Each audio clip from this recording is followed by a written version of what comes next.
Impossible. শাখা নদী সৃষ্টি করতে গেলে তো আমাকে আবার আপনাদের ভাষায় বিবাহিত হতে হবে, তাতে আমার ফ্লো আর ফিগার দুই খারাপ হবে। মাঝখান দিয়ে যেতে দিলে বলুন, না হলে আমার পানি প্রার্থীর অভাব নেই। আরে না না ম্যাডাম, আপনি যেখান দিয়ে খুশি যান। আপনার যৌবনের জোয়ার ভাটা ও বেটা মালভূমি জানবে কি করে?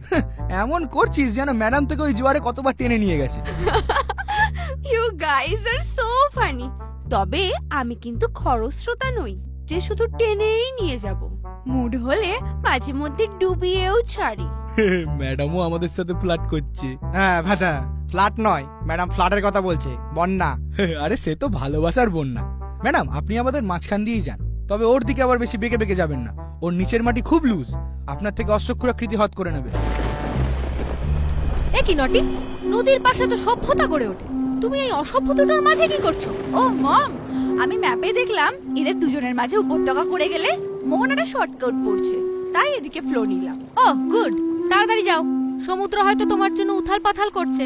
আর হ্যাঁ দেখো, যেতে যেতে আবার কোনো উপনদ জুটিয়ে ফেলো না। আরে ডোন্ট ওয়ারি মম, তুমি এসো। Bye guys. বাই। এমন কলকলে মেঘের এমন টলটলে মেয়ে দেখলে বিশ্বাস হয় ভাই? মালো, মুখের গুহাটা বন্ধ কর।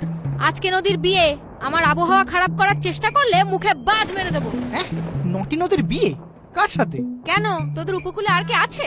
হ্যাঁ, সমুদ্র। আরে ও তো একটা পাক্কা নোনতা ঢেউবাজ, ওর অলরেডি কয়েকশো নদীর সাথে বিয়ে হয়ে গেছে। হ্যাঁ তো, অত বড় জলরাশির একজনের জলে পোষায়? আর জানিস না, পৃথিবীর 3 ভাগ জল আর 1 ভাগ বোকার দল। তো সূর্যোদয়ের তাপে মোট জলীয় বাষ্পের 3 ভাগ তো ওই সমুদ্রই দেয়। ও, তাহলে আমরা যে বাকি জলীয় বাষ্প দিই তার 4 ভাগের 1 ভাগও কি আমরা ঠিকঠাক টাইমে ফিরে পাই? কি আর করবি বল, এটাই জলচক্র। কোনো জলচক্র নয়, এটা আপনারা সূর্যতার জলচক্রান্ত। যাক, বুঝেছিস তাহলে। আমি ভাবতাম তোর মাথাটাও তোর গুহার মতোই ফাঁপা। তবে বেশি লাফাচাপা করিস না, না হলে গরমে শুকিয়ে মারবো, বর্ষায় নদী ডুবিয়ে মারবে। ও আবার বড্ড বর্ষার জলে পুষ্ট। আচ্ছা, তার মানে আমাদের গতি নেই বলে তোমরা জল নিয়ে যা খুশি করবে, আর মাটির উপরে সব জলচক্রান্ত দেখেও আমাদের শান্ত থাকতে হবে, তাই তো? ঠিক তাই, শান্ত থাকলেই জ্যান্ত থাকবি, কারণ জল মানে জীবন।